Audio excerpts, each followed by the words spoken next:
It's the weekend and you have financial questions that need answering. That can only mean one thing. It's time for Jill on Money, the show that takes the mystery out of your finances. Here's your host, Jill Schlesinger.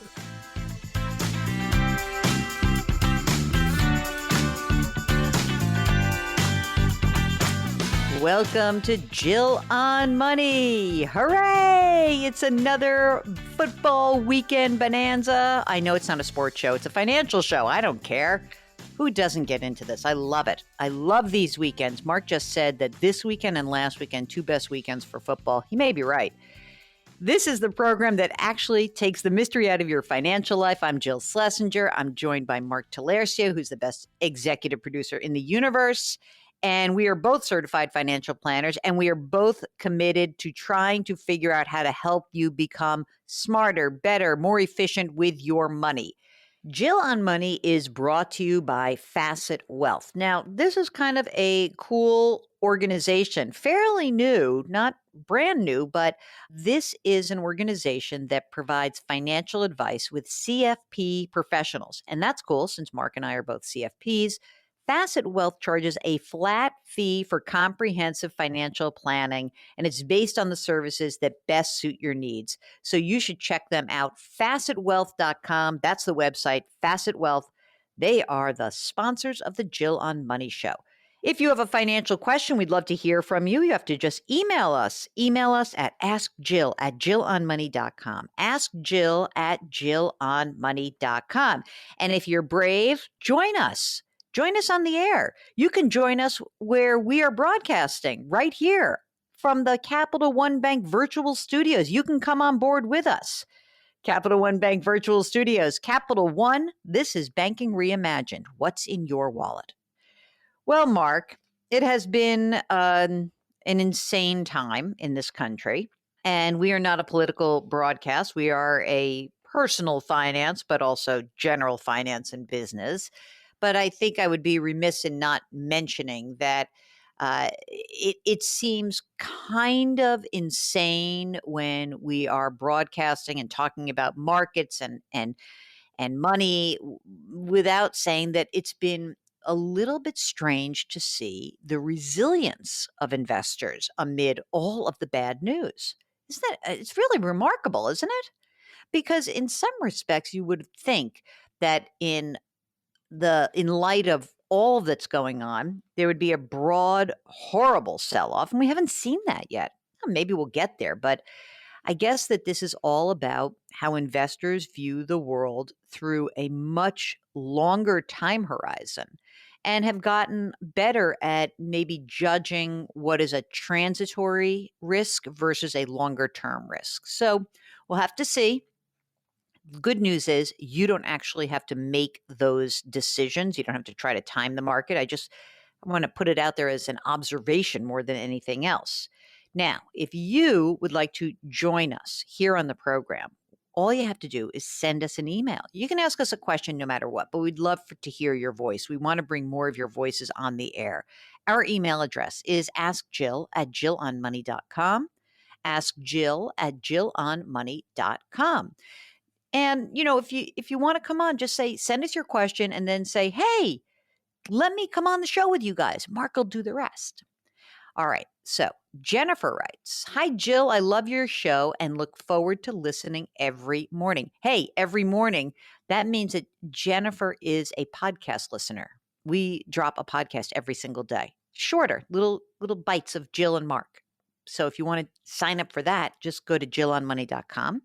And you can subscribe to our sister broadcast, which is a podcast. Now, let me just say, here we are. Let's go back to Jennifer. She writes, for the past few days, your podcasts haven't been playing on my computer, and I'm glad to hear that I can now access them. I have some catching up on what you have to say.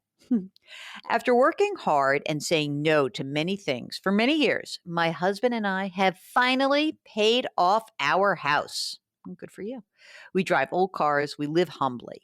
We're now living debt-free. We have an emergency fund, and we fund our retirement to the maximum. It's great news. I'm 47 years old, and I want to start enjoying money by saving for a boat. Do you have any suggestions on the type of account we should use to start saving? We have no other investments other than retirement. You are truly a pleasure to listen. Mark, this is when I need you to say this because it's weird when I say this about myself. Don't you agree with this? You do? All right. Mark says, I think it sounds totally normal. It doesn't when it comes out of my own mouth. Okay, here's what Jennifer writes. I quote, and we'll give you the actual email if you don't believe me.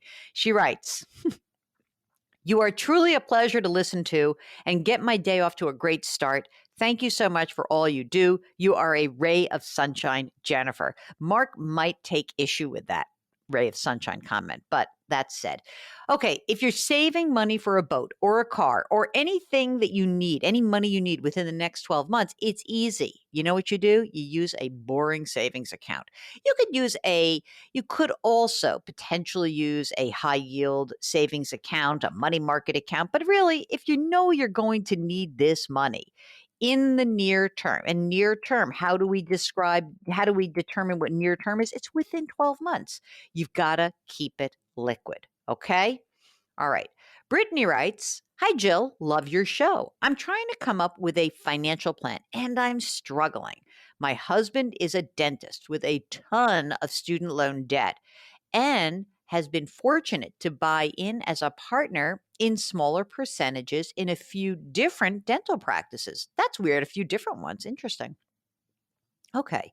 The goal is to someday sell the practices, and that will primarily set us up for retirement. But I'd like to make a plan for the future. So much of our money has gone to buy these practices, so we would not have to incur more debt. I'm feeling behind, but wonder if we are just doing things differently. Would love your opinion. Thank you. Okay, so Brittany, the thing about a plan is that you have to sort of get yourself on a path forward. And if you have a ton of debt, the path forward may not be such a major league plan as much as a plan to pay down the debt. That is something that you can control. You can create your own cash flow. You can allocate a certain amount of money to pay it down. I'd love to have more details about what's going on. I mean, if you actually need a plan, the plan may be that you have to be a little bit careful about how much money you're putting into the partnership buy-in versus the debt payoff. One thing to consider is to just create your own cash flow, figure out the amount of money available to whack down that debt and start an emergency reserve fund, and then also maybe contribute to a real retirement account. But I think we need some more details about what else is going on.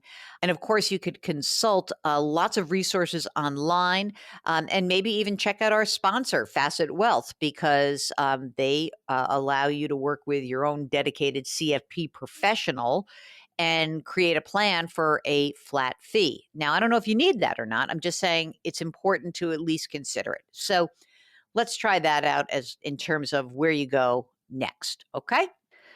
Okay, when we return, more of your questions during the break. Go to our website, jillonmoney.com. You can listen to past shows, but basically just bookmark the site. There's a lot going on there, and Mark is working hard to keep that website looking fine. Jill on Money. We'll be right back.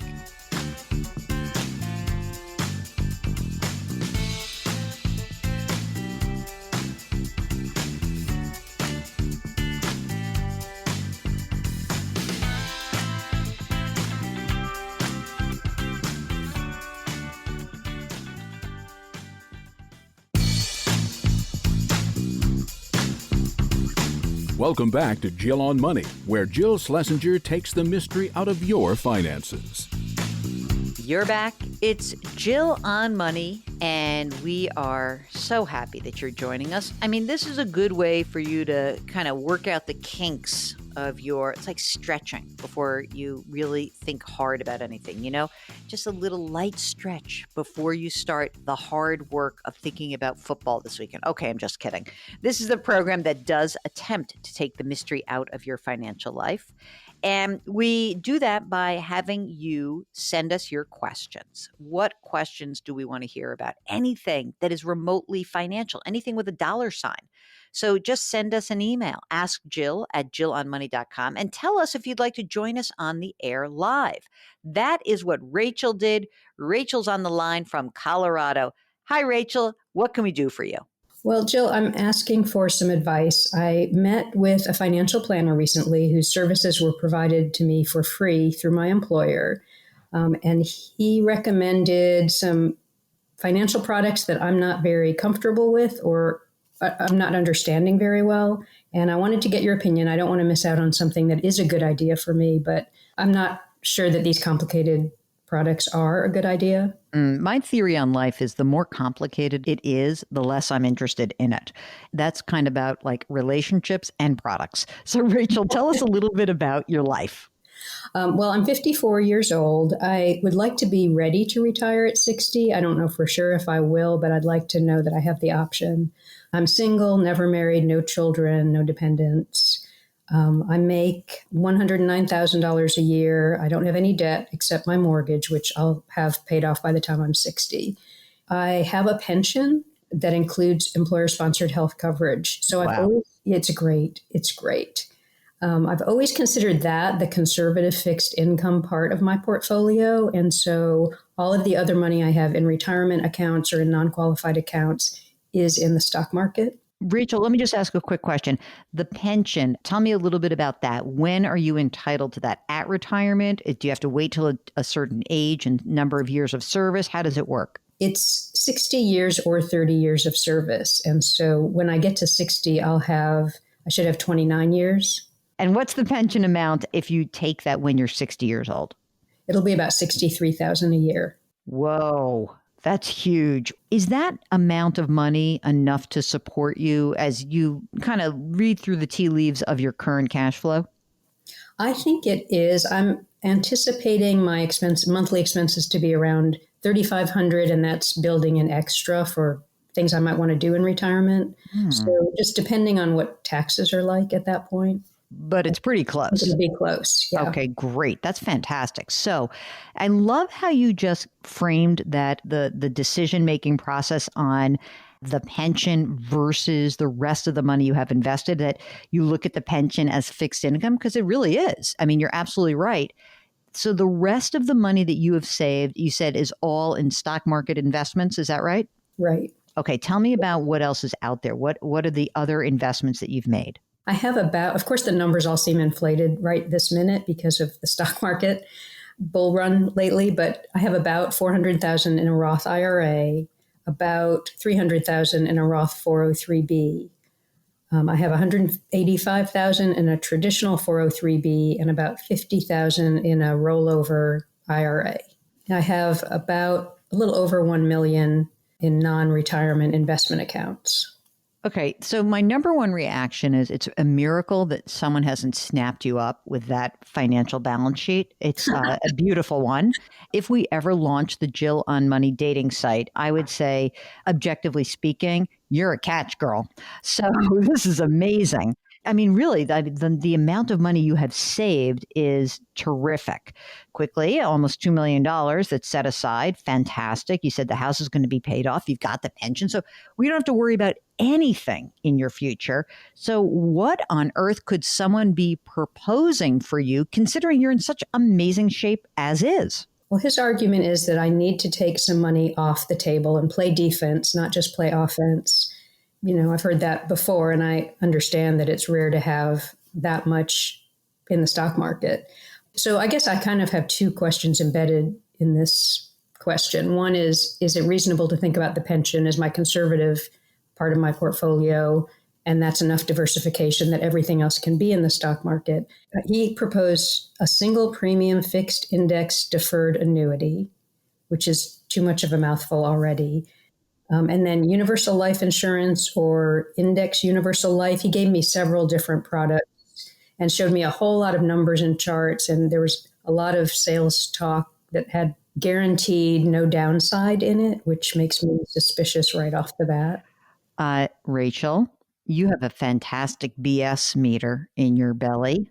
and it has gone off and the alarm has been raised. Terrible ideas for you. Absolutely awful. Let's start with the first question, and that is, if I wanted to reduce the risk in my portfolio, how would I do it and where would I do it, right? So I think the first part of that is pretty easy, which is if you're 100% in stocks, and even if you think that the pension is your fixed account, you could still say basically take a less risky attitude. And where would I do that? I might do it in, say, the Roth IRA, the Roth 403b, the traditional 403b, because there would be absolutely zero tax consequence in doing that. Now, I mean, normally in financial planning and retirement planning, we sort of say, like, well, no, take the most risk in your Roth IRA because it's the last dollar you're probably going to access. I doubt you're going to access any of this money, frankly. But that being said, if you were to look at reducing risk, you would say, instead of being 100% in stocks, I'll pull that back. I might go into some, intermediate term bond funds, which really kind of look crappy right now, but over the long term, it does act as a buffer against downward pressure. And you could do that across those accounts. I mean, the problem with doing it in your taxable account is you got to pay taxes, right? So I would say that the taxable account is really the place where, if you want to take money off the table, the way I would take money off the table in that account would be to use it as maybe charitable if you're so inclined, or just, pay the darn capital gains rates, when you need to. And maybe when you retire and you're looking at, you're still in the 15% tax bracket, basically, you could take a little bit off the table every now and then. Fine. But other than that, I would not do a lot. And you know what? These products, they're terrible because they are not only hard to say, they are not only complex, but they're expensive. So the idea of there's no downside, no downside if someone else is paying the sales charges. I presume this is someone, you said through the workplace, but this is not someone who is a fiduciary. This is not someone who has to put your best needs first. So, frankly, I don't know where, you said it was a he, I don't know where he thinks the money is coming from to fund this.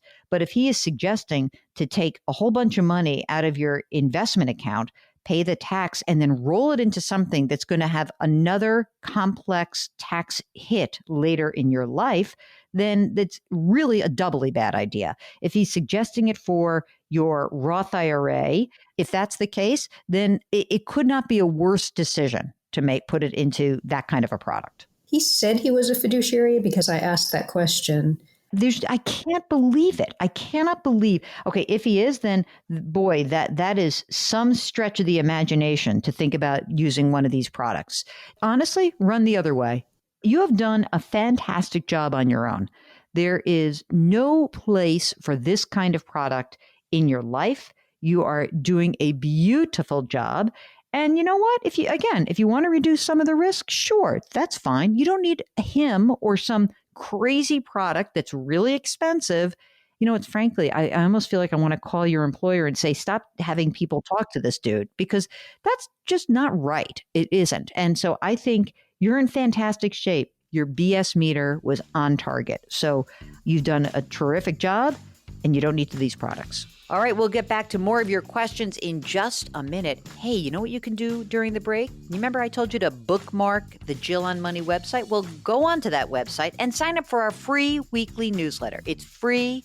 It's every Friday. Mark does an amazing job. The Jill on Money free weekly newsletter. It's at jillonmoney.com. We'll be right back.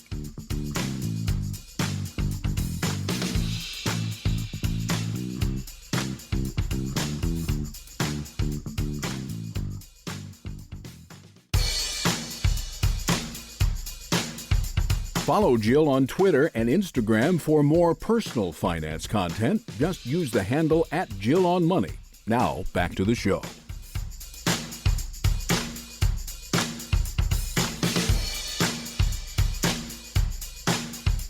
You're back. It's Jill on Money, and we are here trying to help you navigate the early decisions you have to make here in 2021. The financial ones, nothing else.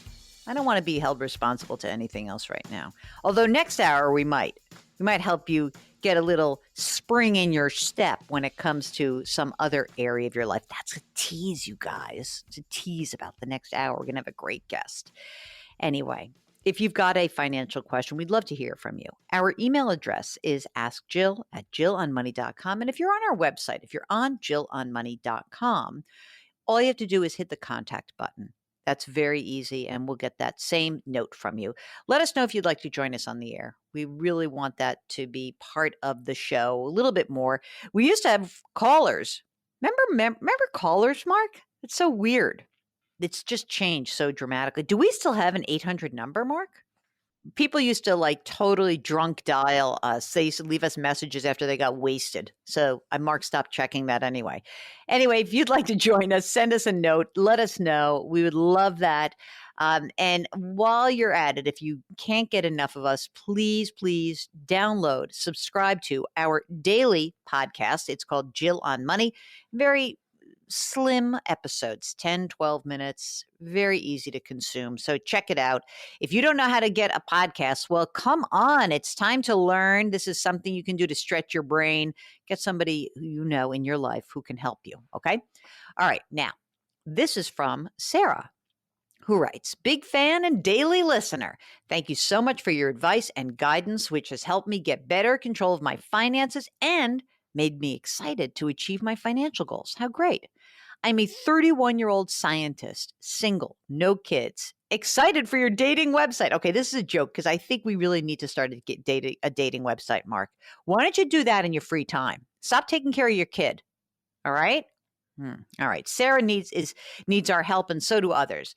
Sarah writes she's starting a new job. Her salary is going to increase from $86,000 to $120,000. That's amazing.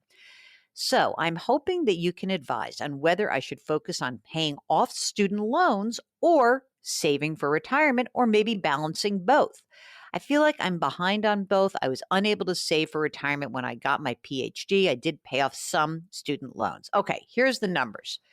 I currently have $26,000 in student loan debt. I refinanced it at a 7-year loan at 3.99% with 6.5 years left. I paid $200 extra a month. It is a total of $650 per month in payment. No other debt. She's got 6 months of expenses in a high yield savings account. That's great. I contribute 10% to my 403B. TIAA current balance is about $30,000. Employer contributes 8%. No other retirement options from employer. By the way, Mark, she's saying like she's behind. This sounds pretty good to me. I'm very impressed. Okay, Sarah goes on to say, my thought is to max out the 403B and open and max out a Roth, but I'm wondering what to do with my additional income. I'm motivated to put more towards the student loans to pay it off faster. I hate having debt. I'm wondering if I'm better served by saving more for retirement. Thank you, and Mark, for all you do every day. Thanks, Sarah. Mark, you want to pay off the loan faster? It's 3.99%, or do you want to put more into retirement? What's your thought? Mark says he's going to do the loan. I think that what I would do is I'd put the 10% into the 403B. I would max out a Roth, and then I'd put the rest down on the loan. I would split the difference. So I'd split it. I know you hate the debt. It's pretty cheap debt, and you're young. But I think a Roth is really going to be good for you, because it sounds to me like, at 31, you're making 120. I think it sounds like your income's going to rise in the future. So I'm going to split it, I think, 10% to the 403B, and then max out your Roth. Okay. And by the way, I'm wondering, do you have a Roth 403B option? Is that a possibility? If you have that, you may want to switch to that. But if you don't, you're going to put in 10% into your 403B, max out your Roth, and then whatever's left over, bang out that loan. Get done. You'll be happy you did. And I think that that'll make you feel much more confident about where you stand in terms of just managing your finances. It's a great game plan. And congratulations on your big raise. Okay. This is from Monica. I'm wondering what to do with the cash from selling a house. We're renting for at least a year. We'll need some of it for the next house purchase in a year or two. Price range of the house. Wow, that's a big price range. $650,000 to $1 million. So here's what they got. They got a $360,000. This must be the proceeds, which is in savings earning. You ready for this? 0.05%. There's about, let's call it $500,000, a little more than $500,000 in retirement, another 800 grand in stocks, 12 grand in an HSA, health savings account, and they've got $100,000 in an emergency fund. Their only debt is in a multi-unit property, which is a mortgage. All right, no problem. 36, no kids. They make 300 grand a year. Wow. And have $1 million in insurance policies. Thank you, Monica in Florida. I don't know. It's interesting because the money that's in cash, really, if the house purchase is in a year, you have to keep it liquid. I would certainly try to get some of that money working better. So whatever you think you're going to need for that house purchase, whatever portion you really understand that to me, like, I'm going to need this, I would try to get that in a higher earning savings money market. Just go to depositaccounts.com, check it out. The balance, I just shove it into your non-retirement assets. You label it as stocks. I don't know if it's stocks, but I'm not a stock picker. But what I would say is that I would probably just add to that and maybe just try to pick a good index fund or 2 or 10.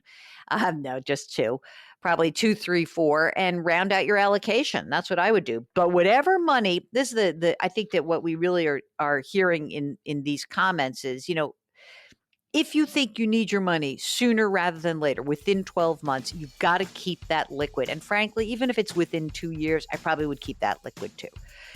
If you have a financial question, we want to hear from you. Send us an email, askjill@jillonmoney.com. Hey, follow us on Twitter, Instagram, Facebook, and YouTube. Our handle is @JillOnMoney, and we haven't been banned from any of those platforms yet. Huh?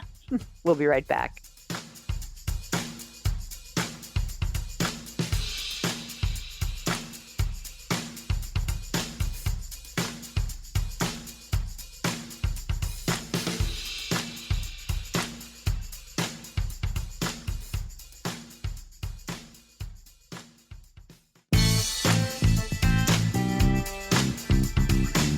If you've missed any part of the show or want to check out a past show, go to JillOnMoney.com for more great personal finance content.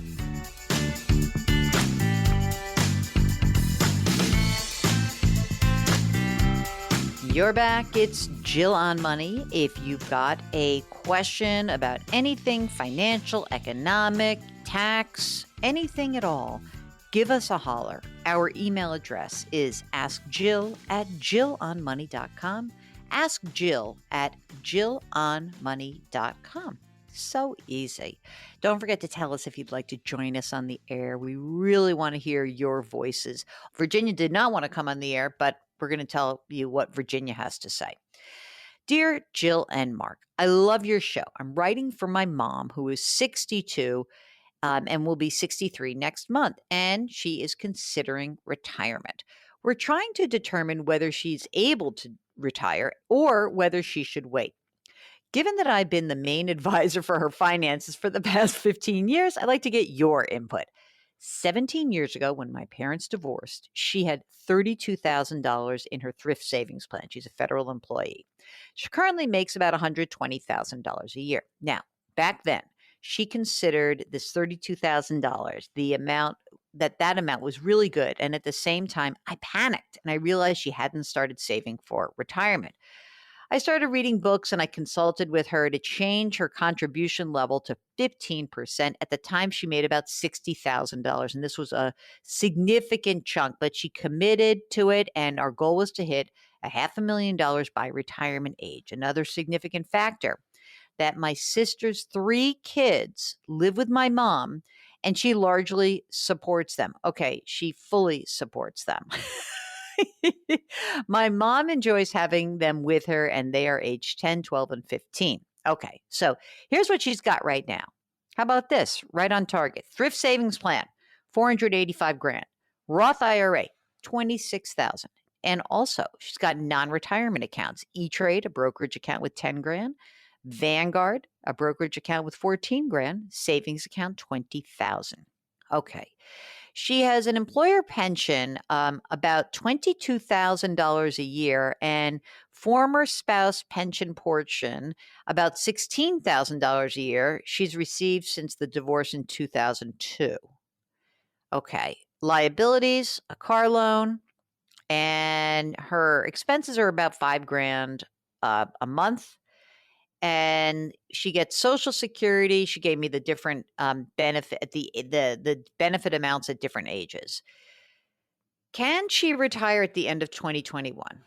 She's fine with working past 2021, may retire at 2022 at age 64. Should we convert anything into a Roth?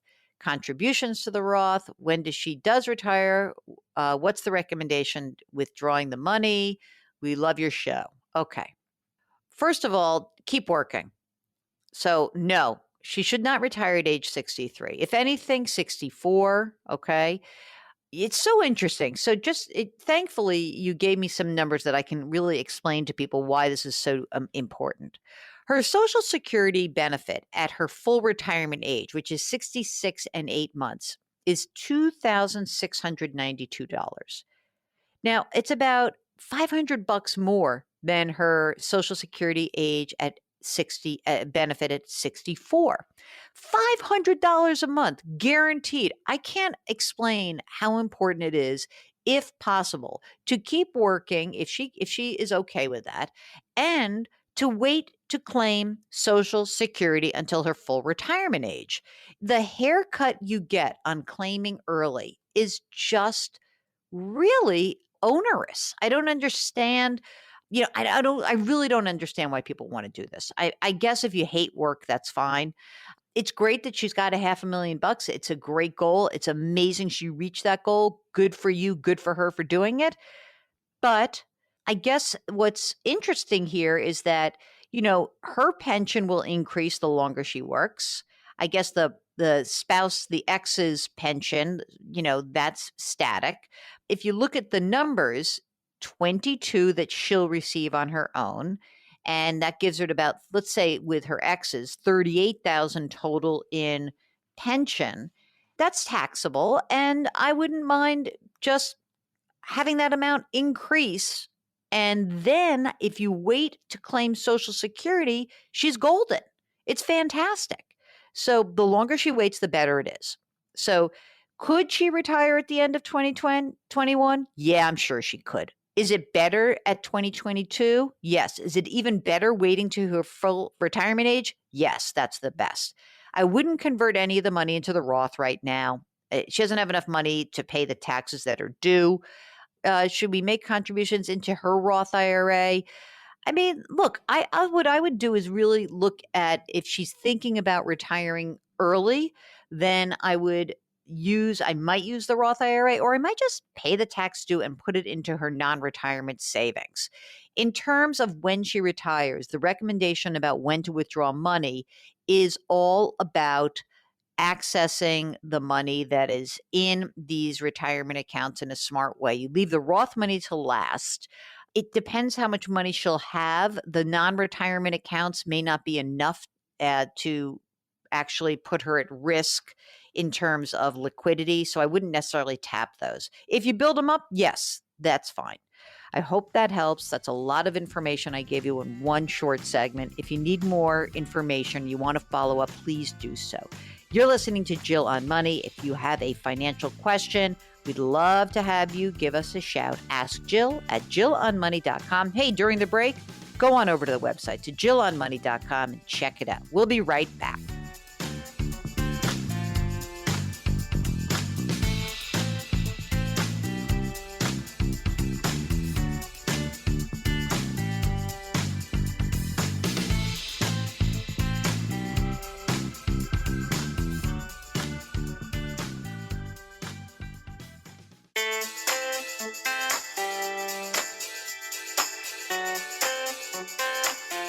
You're back. It's Jill on Money. Yeah. This is the program that takes the mystery out of your finance. Attempts to. We're broadcasting from the Capital One Bank virtual studios. Capital One. This is Banking Reimagined. What's in your wallet? I don't know if they want me to say it that way, Mark. Does it sound okay? I mean, really, I amuse myself. It's crazy, but true. Eric writes to us, greetings. I'm on forbearance for my primary residence because I lost my job during the pandemic. All right, that's too bad, but I'm glad you're on forbearance. But Eric also goes on to say that he's got an investment rental property and the tenant has been paying on time. Should I bother applying for forbearance on the rental? Thanks, Eric. My theory on this is you should just leave it be. Why should you ask for forbearance if you're getting your rent? I feel like it's bad juju, which is not exactly financial advice, but I think that if all of a sudden your tenant was not paying, then I would feel differently. But you're getting the money. I don't know. I have a hard time making that leap. And for those of you who've been listening to the show for a long time, I'm not judgmental. I just feel like it's not many of these things that you consider as possibilities. You should use if you're really impacted. In the same way that I think that when people are trying to kind of hide assets to qualify for financial aid when they're actually wealthy people, that makes me uncomfortable. This is not exactly the same thing, but it's sort of analogous. If you were not getting that rent, sure, do it. But you are getting the rent, and so I wouldn't necessarily try that out. Okay? All right, now we're coming up to a break and get ready, do some stretching. We have a fantastic guest in the second hour. It's going to be great fun. During the break, couple things that you can do. Go to our website, jillonmoney.com. You can also go to our sponsor's website, facetwealth.com. Facet Wealth is a comprehensive financial planning firm that charges flat fees. So check it out, facetwealth.com. That's their web address. And when we return, a great guest. It's going to be perfect for this time of year, I promise. Jill on Money. When we return, our guest. We'll be right back.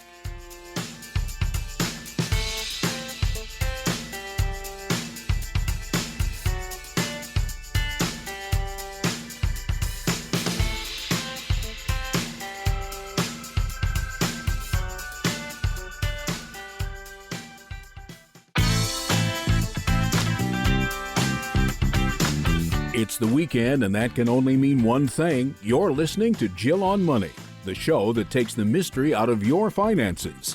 Here's your host, Jill Schlesinger.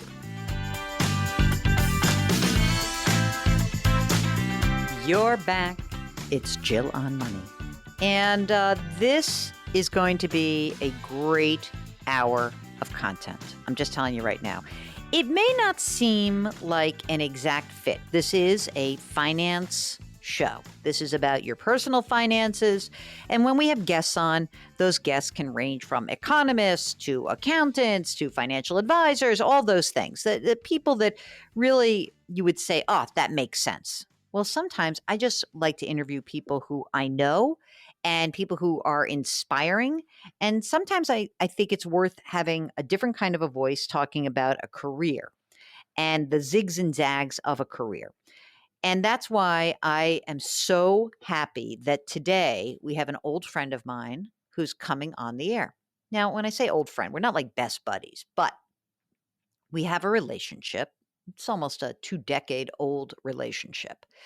And the person who's coming on, her name is Christine Dercole. She is an amazing Peloton instructor. You know, it's funny though, when you go to her website, which is christinedercole.com, she says, "My name is Christine Dercole and I am a storyteller," which is fascinating to me because, you know, when you are telling yourself stories about your financial life, you're telling yourself stories about your fitness, how you look and who you are, all those things are stories that you tell yourself. What is really the story? That's a whole different question. What's the real story? So that's why I am really happy that she decided to join us. We're going to devote this interview to basically her career, her life. You know, again, I met her years ago when she was a spin instructor at my local gym. So she joined us from the Capital One Bank Virtual Studios. Capital One, this is Banking Reimagined. What's in your wallet? So here is the beginning of our interview with professional spin instructor and inspirational gal, Christine Dercole. Okay, so tell me, what was Christine like as a girl growing up in Pennsylvania?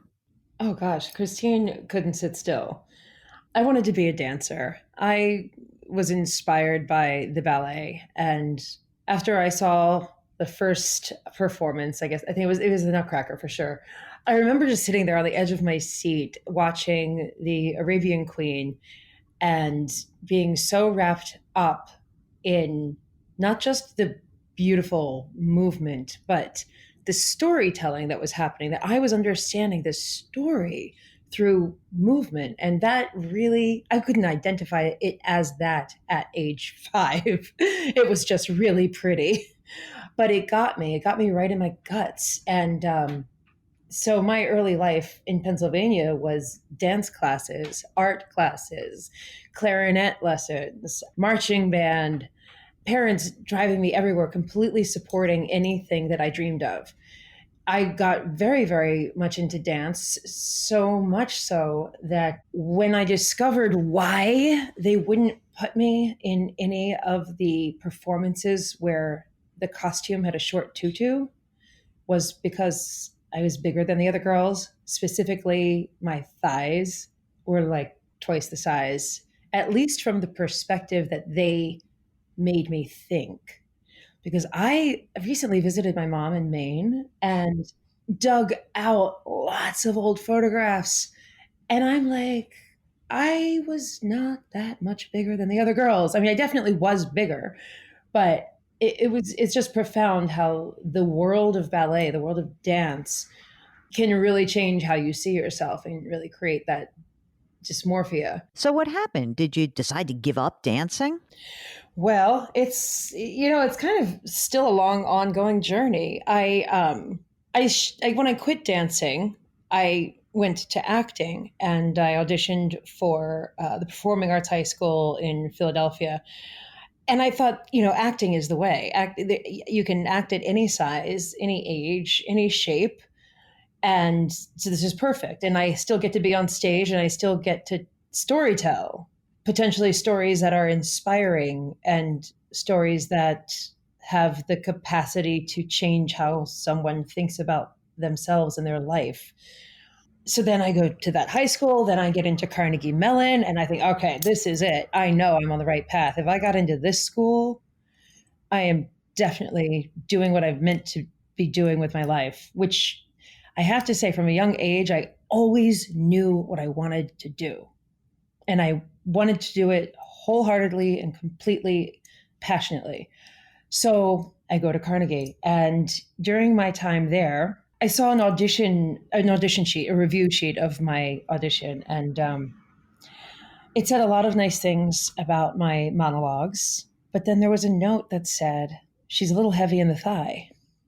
It broke me. It really, it's amazing. And this is in the work that I do now, which is about the power of words and self-talk and the story we tell ourselves. That story, here I am at 17, 18, 19 at this point. And again, I'm too big. I just don't even know, how am I supposed to get around myself without hurting myself again? Because near the end of that dancing period of time, I would do anything by any means necessary to make myself smaller. And I moved past that, but then it roared its ugly head again. And it was very, very painful. And I really, had a big wave of self-doubt. What am I doing here? But I finished. Now, I finished after taking a year off. And during that year off, I came to New York City. I'd always really loved to ride my bike, my old Schwinn, and I brought my bike to the city. I figured, I'm just not going to take the subway. I'm going to learn the city above ground, and I'm just going to ride my bike everywhere. I needed a job. There was an ad for bike messengers, and it said, all you need is a bike and a lock and a bag, no experience necessary. I thought, oh, cool. I'll go see if that can be my job. So I go in, they ask me, do you know how to get to the Empire State Building? And I point in obviously the wrong direction. And they're like, here's a map. here's a beeper, go. And this is in the day when they would page me and then I'd have to go find a payphone and I'd have to have quarters to call to then and then write down on a piece of paper on a clipboard where I was going to go and where I was picking up the package and where it was going to go. I mean, it was a messy, messy job in the snow, in the rain, and then the phone would eat your quarters. It was really rough. Wait, was this after college or did you just say screw it and just move to New York City? Well, this was a year off from college, so I had very full intention of going back. I always knew I was going to go back if they would have me. I was very clear. I still wanted to act. I just needed a break. I was in a terrible depression. Riding the bike for 8 hours a day pulled me out of the depression. Movement was the key. We'll get back to our interview with Christine Dercole in just a second. Now, maybe during the break, what you want to do is figure out how you're going to do something different this year. And maybe you're going to go to our website, jillonmoney.com. If you do that, check out the questions to ask a financial advisor. It's under the resource section. And that way you're armed with the information you need to figure out how to pick a financial advisor. Okay? Do that. Great. We'll be right back.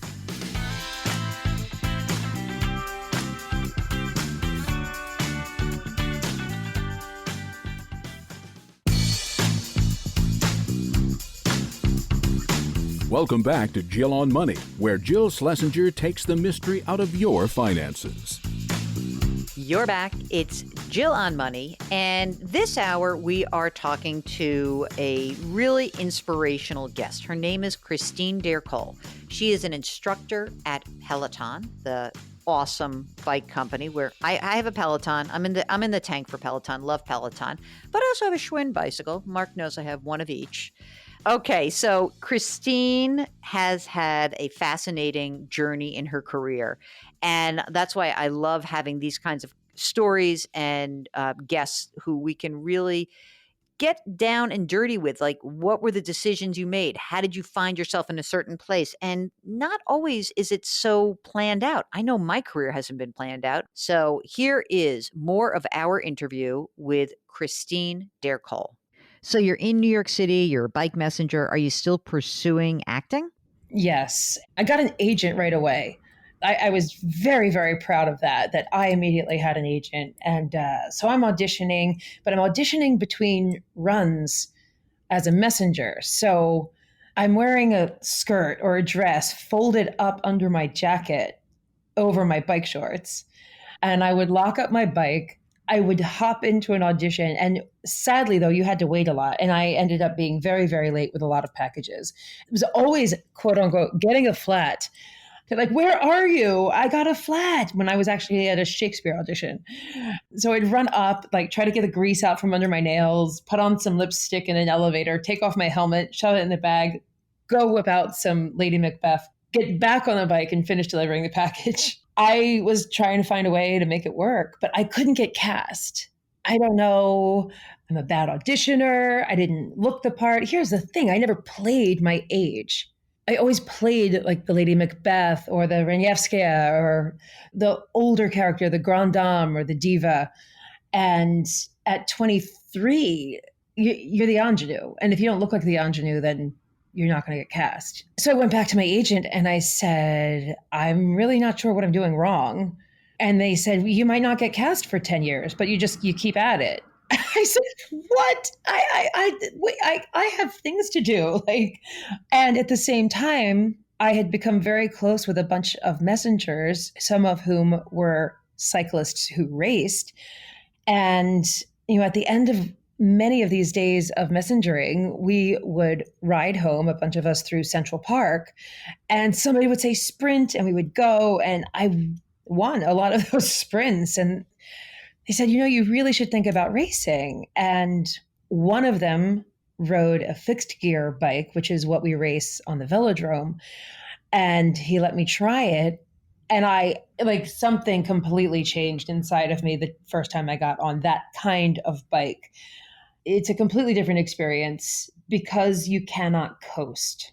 It's fixed to the wheel. So you are completely committed to the momentum of this bike and you have to control it with the pressure in your legs by either pushing to make it go faster or floating the pedals to maintain speed or resisting that momentum to slow yourself down. So a fixed gear bicycle sounds pretty dangerous. Any fear when you hopped on that fixed gear? I will tell you that I am a lot afraid often, and I can't tolerate sitting in fear.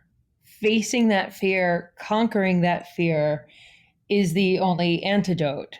And every single time a new season comes around and I get on that track again, I always have this moment like, whoa, how did I get here? How? Who am I?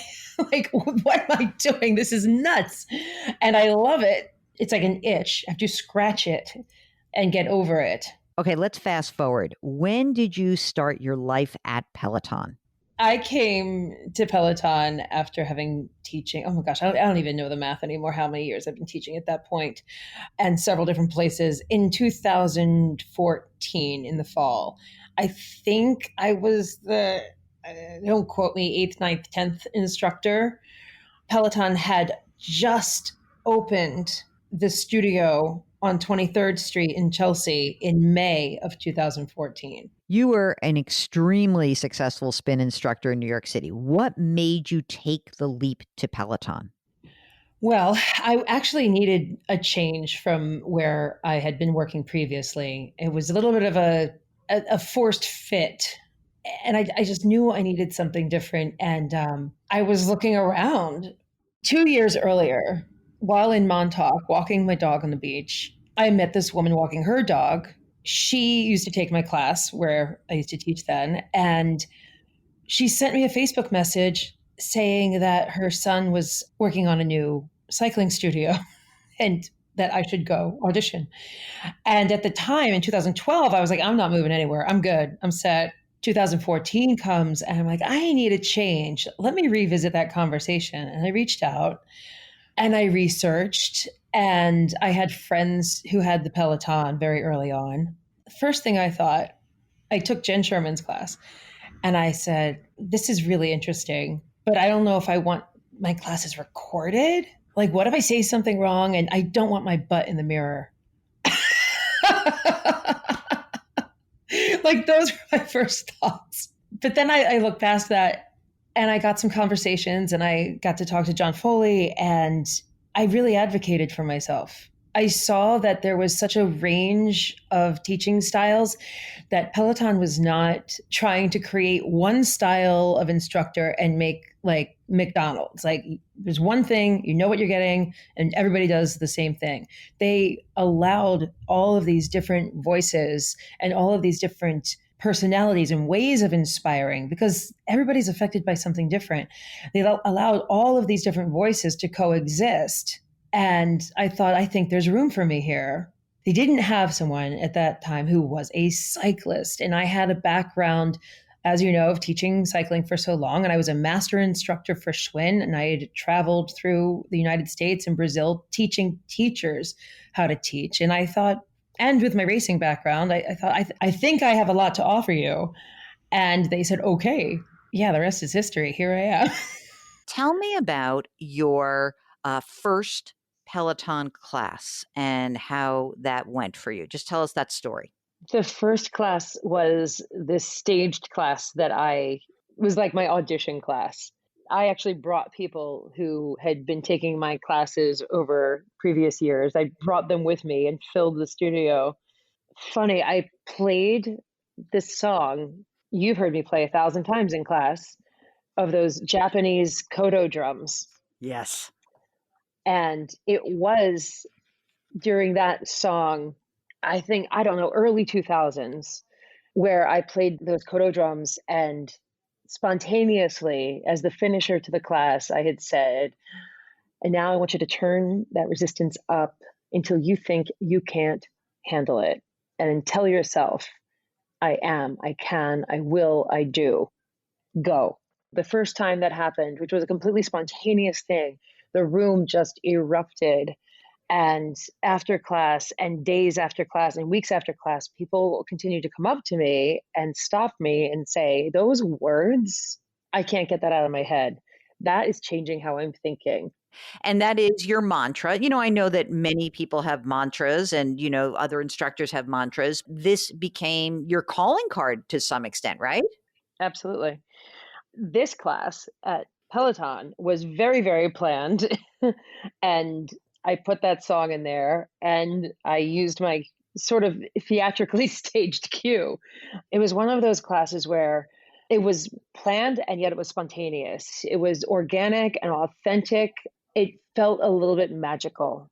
Where when the music swells and the effort swells with the music and the words, right when you think you can't, the words come out and you do. It was that kind of class for me. We'll get back to our interview with Christine Dercole in just a second. So last break, I told you to bookmark the Jill on Money website, go check out the resource section, and go figure out the questions you need to ask a financial advisor. Well, maybe those are some of the questions you want to ask our sponsor, Facet Wealth. Facet Wealth is a flat fee, comprehensive financial planning company, and you just pay for the services that best suit your needs. So you can check that out. You can ask your Facet Wealth advisor some of our questions. Do that right now. Okay, check it out. FacetWealth.com is their website. My website is JillOnMoney.com, and we'll be right back.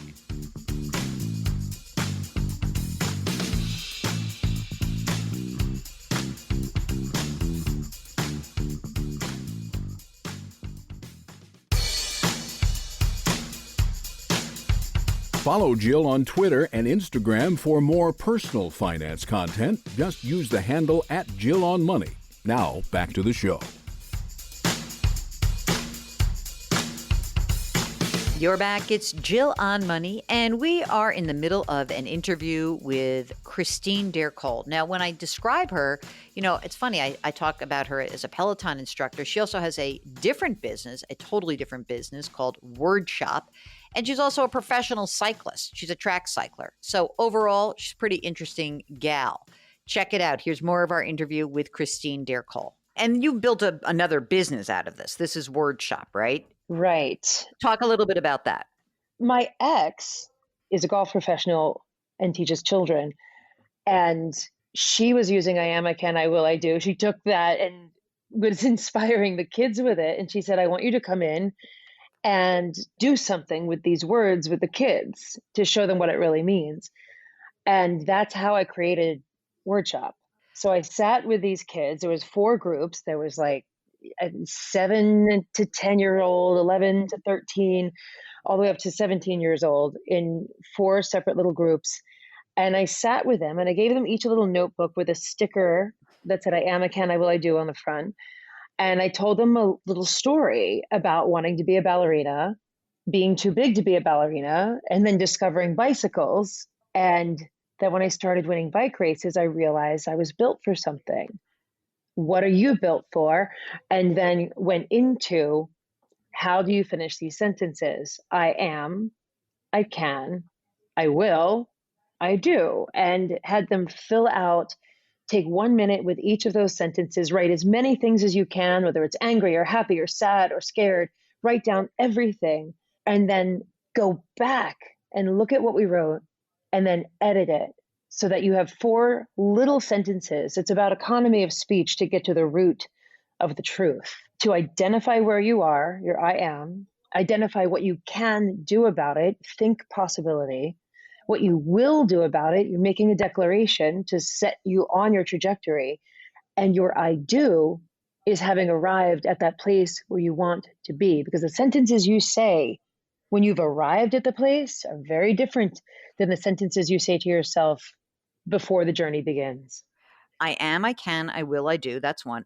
Hands on your back. That's what I've stolen from you at the end of our program. What you'll hear is that I say, put your hands metaphorically on someone's back. And I love that so much. What if you can? Imperfection, which is one of my favorites. The think bigger than a smaller pair of pants, which I think is so awesome.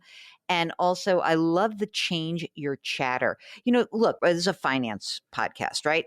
We talk to people who are all in their heads about their money. It's so emotional. They make themselves crazy. You know that, gang. That's why we love you. Like, we're all crazy about money. That's why I wrote a book about money. That's why I do what I do. We don't strive for perfection. we are all imperfect. Nobody has the time-honored ability to just make great decisions all the time. And I think your messaging is so awesome because it is really about you're not going to be perfect. Do the best you can. Know that this is within you. And that is very weirdly aligned with the message of this program, which is, I don't care what happened in the past. You're here now. Did you get yourself screwed up with your money? Don't worry. Let's unravel it. Or you feel like you're stuck? Let's help you get unstuck. And I think that's why I absolutely love the messaging. I think the alignment, not only to your work, but to everything. It's about how we talk to ourselves. It's the story we're telling ourselves. The work is about self-talk. And it seems like an obvious statement, but the thing that I think we miss is that we get to control those words. We can take a moment, listen to the words that are not serving us, the mantras that we tell ourselves, like, I'm not good enough, I'm not fast enough, or I'm too big for something. We can change our story. We can change the trajectory of our lives when we change our chatter and get control of our words. Now talk about what's it like to be instructing in an empty studio and that's a performance. Look, I can relate that it's very different for me that when I used to go into work in the morning and show up on a set, I had 3 anchors, I sat at a table and I could react to them. It didn't matter whether there are millions of people out there, right? Because I was talking to them. And I think that the experience now of just looking into a camera remotely from home is quite different. You're not able to pick up on the verbal cues. So how do you manage that process amid COVID and keep the performance fresh and fun for you and fun for all of us who take your classes? Well, through social media, I learn a lot of our members' stories. I see their names on that leaderboard and I know who's in the room, and their stories fill that room for me. So while I don't physically see them sweating and don't physically see their body language and where they're struggling and the expressions on their face, those stories are alive in the room and I know what they're struggling with. I know what their goals are. And obviously not everyone when there's 11,000 people on a ride, but that's always playing in my head. I will see someone's name on the leaderboard. I will hear the lyrics of the song and I'm, oh my gosh, this so applies for this person. I'm now going to be quiet. I'm going to mention their name and I'm going to be quiet and let them listen to these lyrics, which speak for themselves, and allow them to just be where they are. It's also different because when there's a room full of people, there's a little bit of banter in the studio. And it's always a funny line or a thing to balance with the at-home rider, because something could happen in the studio and you're having a little interaction, but the people at home, they might not have seen it depending on the camera angle. They might not know what happened and you're laughing and it's like, sorry, I'm not, there's no secrets over here. It's not like we're passing notes in class. Yeah. So not having an audience has sort of shifted that balance. So there are none of those like moments and everything is truly about that rider at home. And there's so much strange magic that happens when someone is sitting on their bike in their garage or basement, making eye contact through a screen. Mm-hmm. And hearing the words, you're okay, you can do this. And the instructor is looking at a little red light that's traveling on the tally across the room. But that red light is full of the hearts and eyes of thousands of people. We'll get back to our interview with Christine Dercole in just a minute. During the break, why don't you just go to JillOnMoney.com and subscribe to our podcast? It's called Jill on Money. You can go to Apple or Stitcher, Spotify, Radio.com, Google Play, wherever you find podcasts, or you can just go to our website, JillOnMoney.com. We'll be right back.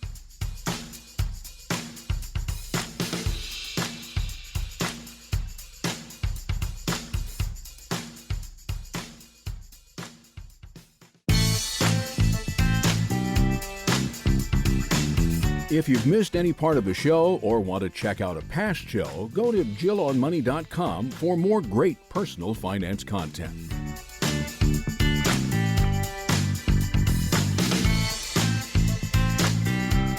You're back.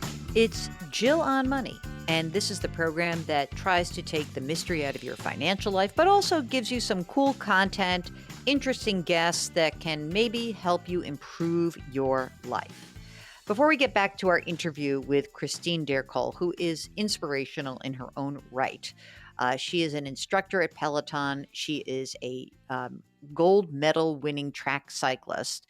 And she is also has another business, which is called WordShop, which is kind of cool. She's got great mantras also. But before we do that, Mark, here's my question to you. Did you make a financial resolution or did you make any New Year's resolution? So Mark has not made any resolutions. What are some of the resolutions from your past? Like what did you try to do? Okay, so Mark basically has done like the more sleep, better exercise. I think that my girlfriend every year, one of her resolutions is drink more water. I But why don't you get the Hint water? Remember we interviewed that CEO, the Hint water CEO? I know why. Because your girl doesn't like it with plastic, right? Too many bottles. I really like that water though, I have to say. It's very drinkable. Maybe we can get you some sort of fruit extract to put in your water so that you can drink more water. What do you think? Are you interested? All right, now I haven't made many resolutions myself. I'm not a resolution type of person. I am into habit forming. And in order to make your habits actually stick, there is some sense that you have to do it for 30 days or so. I just had this conversation with my sister. And it was funny because she's like, "Oh my God." She's trying to do this diet that is just taking out sugar and a lot of things. She's trying to figure this. I said, "You just got to do it for 30 days." She goes, "30 days is an eternity." It's really not. So it's all about the one day at a time. You know that. And it's also about making sure that the goal that you set is not just a reasonable goal, but something that is attainable, right? You can't say, "I'm going to go, run a marathon." If you can't, like you got to set something out that is a realistic goal. So, in this part of our interview with Christine Dercole, what we are going to talk about is some New Year's resolutions. This is about the time where most people fall off the wagon, Mark. They're going to blow through those resolutions pretty quickly. So this is the conclusion of our interview with Christine Dercole. We'll have a link to her website. It is christinedercole.com. Really cool stuff there. So you want to check that out. All right, here is our interview with Christine. We're going to air this. People are going to be making their resolutions. We're going to air this once they've made their resolutions. And there's a lot of people who are like, "I have got to get my ass in gear. I have gained my COVID-15. I need to do something." And so, often we're asked, how do people stick to their financial resolutions? And I always say, you want to have a specific goal in mind. You want it to be measurable, right? Attainable.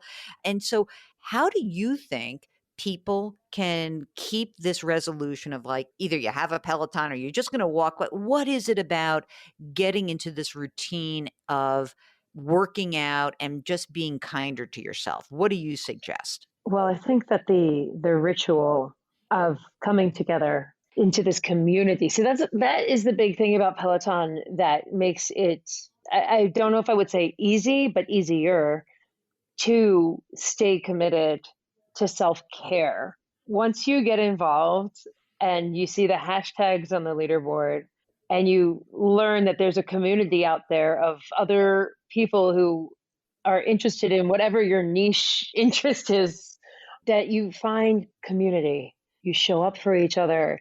There, you high five each other. You plan to ride certain rides on demand together.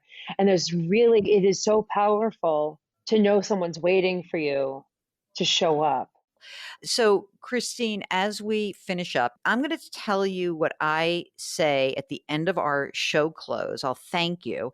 And then you can say, give me some I am, I can, I will, I do sign off for the people listening. So, here's how I usually end the show. You ready? Mm-hmm. I say, thanks so much for listening. Fantastic show. Wash your hands, wear your masks, maintain your physical distancing, and lift somebody up today. Do something nice for someone else. Put your hands metaphorically on someone's back. What would you like to add to that? I would like to say to remember, no matter what your goal is, that you are bigger than a smaller pair of pants. And that when we put something bigger than a smaller pair of pants on our finish lines, like that book you've been meaning to write, or that truth you've been meaning to speak but are scared to say, when we put these things on our finish lines, our pants will fall into place. Remember that your true weight is in the weight of your words and the impact of your actions. This is where the true mass of our matter is in the world.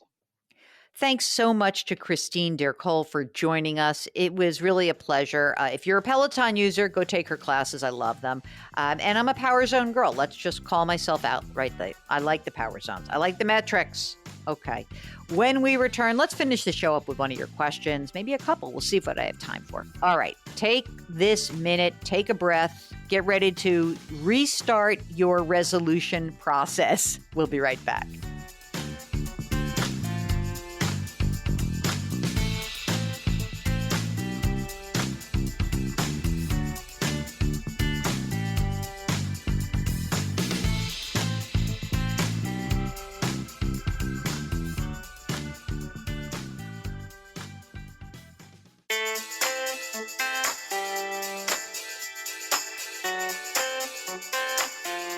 You're back. It's Jill on Money. This is the program that takes the mystery out of your financial life. We're broadcasting from the Capital One Bank virtual studios. Capital One, this is Banking Reimagined. What's in your wallet? What's in your wallet? I like saying that, Mark. I haven't said it that way, but I'm glad I'm doing it now. If you've got a financial question, send us an email. That's what David did. David works, has a union retirement plan. That's awesome. He says it's a great annuity, and he's putting some percentage of his income into the 2030 fund. So he says, this is interesting. He says it's averaged about 7.9% over the last 10 years. So the 2030 fund being a target date fund targeting a retirement in the year 2030, every target date fund has a different allocation. They all are run slightly differently. Be sure to click through to understand just how risky that fund is. So David writes, with all the confusion right now, should I move my fund into a 3% guaranteed fund? I would like to, he says, get out. I think he means I'd like to retire in 5 years. He's got $300,000 in there right now. You know what, David, I'm not sure that I would do this. First of all, we have to find out, number one, when are you going to, even if you're going to retire in 5 years, we don't know if you're actually going to need this money in 5 years. Maybe your pension will be enough. Maybe you won't need to access this money, in which case you can leave this alone. For most people, what you're really asking about when you have this question is about, I'm worried and I need to time the market. You don't need to time the market. What you do need to have in your head is a plan of action about your retirement. If you follow up with us with some more details, like what's the pension amount, how much money do you need to live on every month, and whether or not you think you're going to need this money anytime soon, we can help you come up with a better game plan. I hope that helps.